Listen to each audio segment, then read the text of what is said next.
Maria Santos wiped down the sticky table at the Riverside Cafe for the third time that morning, her hands trembling with exhaustion. She hadn't slept more than 4 hours in days. The rent was due in 48 hours, and she was still $200 short.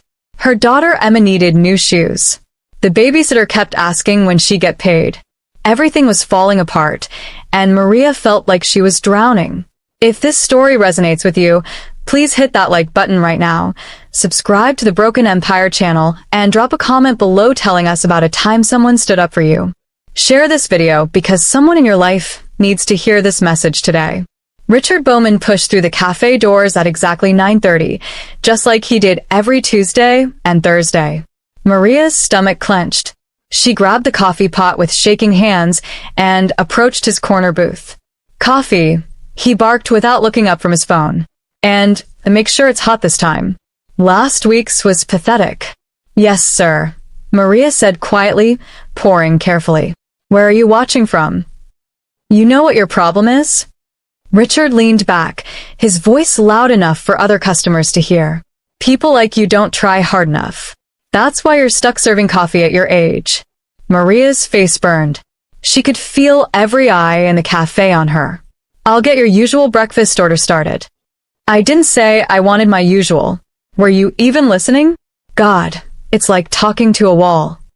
He waved his hand dismissively. "Just bring me eggs. And try not to screw them up." Maria retreated to the kitchen, blinking back tears. Luis, the cook, looked at her with concern. "You okay, Maria?" "I'm fine," she whispered, but her voice cracked. "I just need this job. I can't afford to lose this job." Across the cafe, James Nakamura sat at his usual table by the window. He'd been coming here every day for 5 weeks now, watching. He'd seen Richard's treatment of Maria escalate from rudeness to cruelty. He'd watched Maria handle every insult with grace she shouldn't have to possess. He'd seen her stay 2 hours past her shift to cover for a sick coworker. He'd noticed how she slipped extra food to the homeless man who sometimes stood outside. He'd observed her kindness to the elderly woman who came in every morning and could barely count her change. Today, James had seen enough. When Maria brought Richard's eggs, her hands were steadier, her face composed. She'd learned to swallow her dignity years ago. Richard cut into the eggs, took one bite, and shoved the plate away violently. It clattered against his water glass, spilling across the table. "These are garbage. Completely overcooked. Are you incompetent or just stupid?" Maria grabbed napkins, trying to contain the spreading water. "I'm so sorry, sir. I'll have Luis make fresh ones right away." "You know what? Forget it." Richard stood up, deliberately knocking over his coffee cup. Hot liquid cascaded across the table, dripping onto the floor. "Clean that up. Maybe that's more your speed." Maria dropped to her knees with her rag, her hands moving mechanically. This was her life now. This was what survival looked like. She could feel hot tears sliding down her cheeks, but she kept wiping. "Stop." The voice was quiet but firm. Maria looked up to see James Nakamura standing beside Richard's booth, his face calm, but his eyes blazing. "Excuse me?" Richard turned, his face reddening. "Who the hell are you?" "Someone who's watched you humiliate this woman for the last time," James said evenly. "You need to leave. Now." "I'm a paying customer. I'll leave when I'm damn well ready." Richard stepped closer, trying to intimidate with his height. "Why don't you mind your own business, old man?" "This is my business." James didn't move, didn't raise his voice. "You can walk out with dignity, or I can have a very loud conversation with Pete about what kind of establishment he wants to run, and whether he wants to keep customers who abuse his staff or keep the reputation that brings good people through his doors." The cafe had gone completely silent. Pete stood frozen behind the counter, caught between fear of losing a regular and shame at what he'd allowed. Richard's jaw worked. "You have no idea who you're messing with.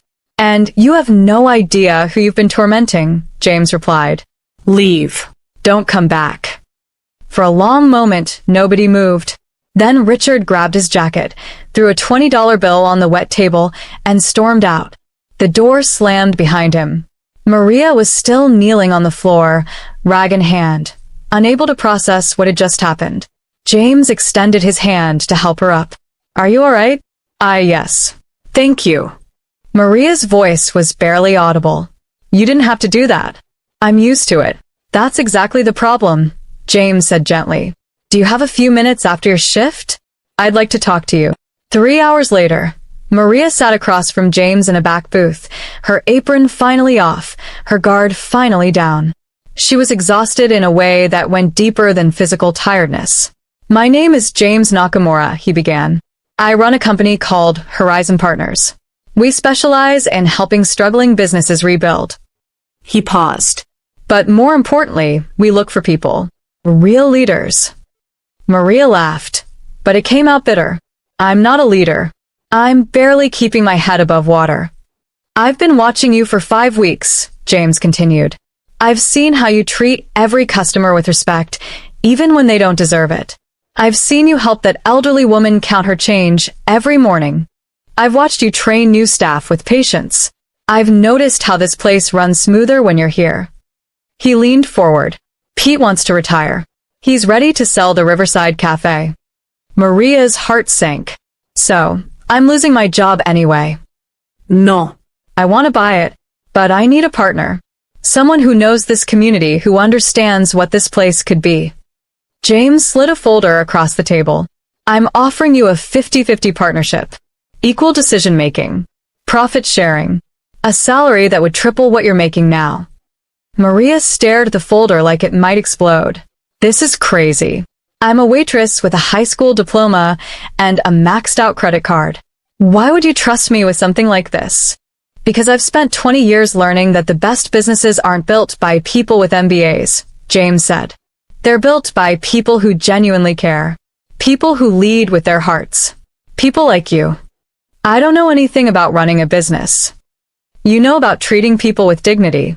That's the foundation everything else is built on. I can teach you the rest. James's expression softened. I've made a lot of money in my life, Maria. But I've learned that money without purpose is just numbers. I want to build something that matters. And I can't do it without you. Maria opened the folder with shaking hands. The numbers swam before her eyes. This was more than hope. This was transformation. When do we start?